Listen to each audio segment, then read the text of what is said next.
Reading from the book of Ezekiel, prophet, chapter 27, verses from 1 to 9.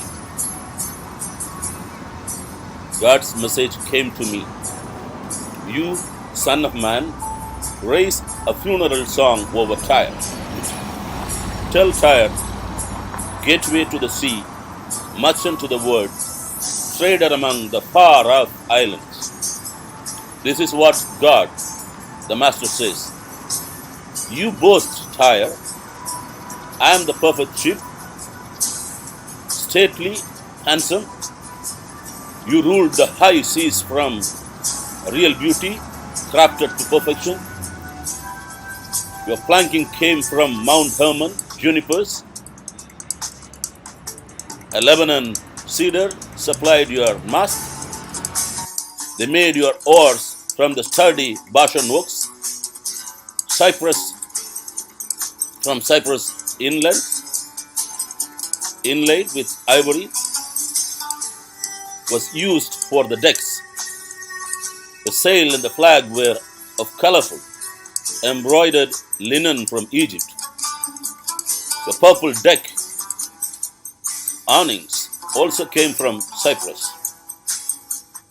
Men of Sidon and Arvad pulled the oars. Your seasoned seamen, O Tyre, were the crew.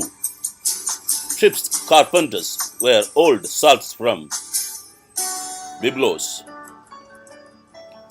All the ships of the sea and their sailors clustered around you to barter for your goods. Your army was composed of soldiers from Paras, Lud, and Put, elite troops in uniformed splendor. They put you on the map. Your city police were imported from Arvad, Helek, and Gamath.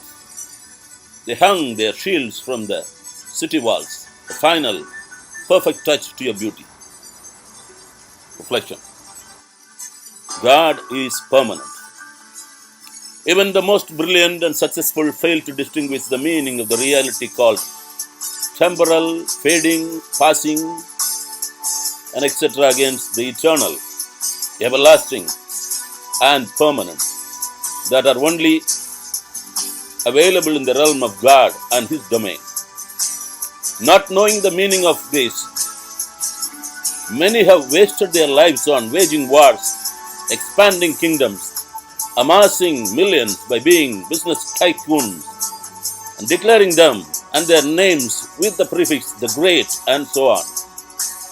All of them have left, compelled to leave behind all that they earned, despite constant warning from their friends, enemies, and physicians, whose advice or extortion they throw like a balloon that requires least effort. And hence, they are witnesses to the victimhood of their own arrogance and pride. The author of the book of Ecclesiastes supports this argument. Call me the question. I've been king over Israel and Jerusalem. I looked most carefully into everything, searched out all that is done on this earth. Let me tell you, there is not much to write home about. God hasn't made it easy for us. I've seen it all, and it's nothing but smoke. Smoke and spitting into the wind. Ecclesiastes 1, verses from 12 to 14. The psalmist goes further and adds his description of the impermanence of human life. Psalm 103, verses 15 and 16.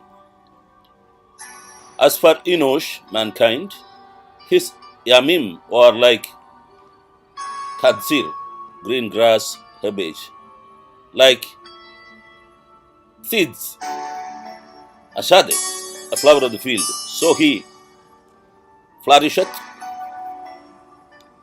for the Ruah, wind, passeth over it, and it is gone. The place thereof shall remember it no more.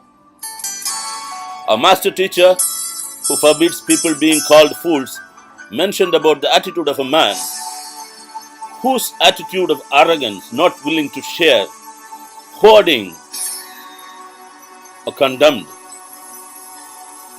For the believer should be proud and satisfied, depending on God, and generous in disposing the excess with the weak, poor, and the needy.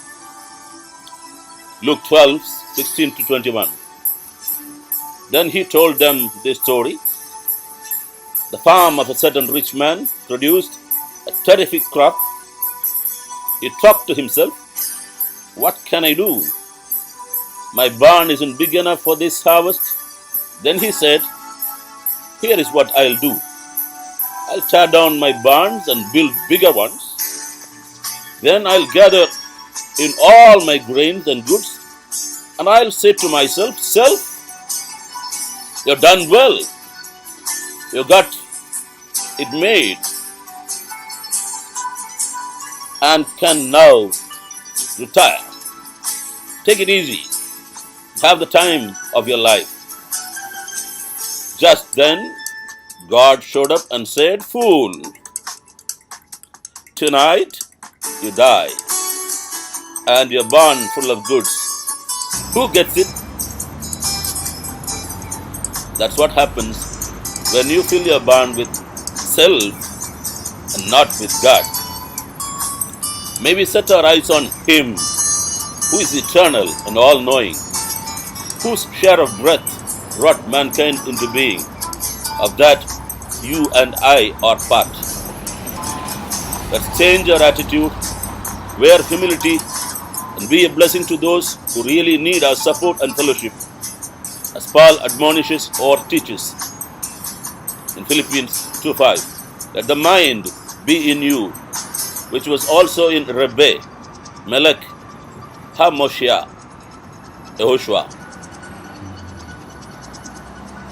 Let the mind of Christ be in you. The same mind of Christ.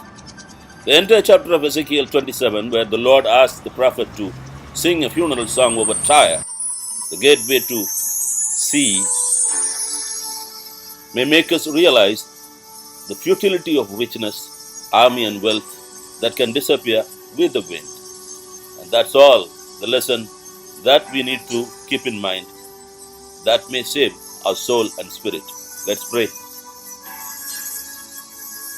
Abba, thank you for the lessons on the impermanence of life, positions, and wealth. Let your Spirit make us live humbly and regard God above all and fellow human beings with due respect, despite their socio-economic conditions. In Jesus' most powerful name, Amen.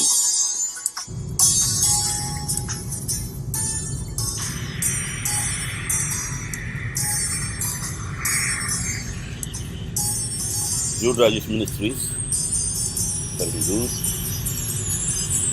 172, 3080 RIL, POQ, 32 JN 29729.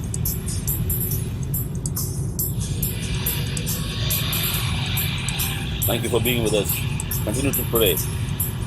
May God give us the wisdom to know the difference between permanent and impermanent, and embrace God who is eternal and all-knowing, almighty. See you once again.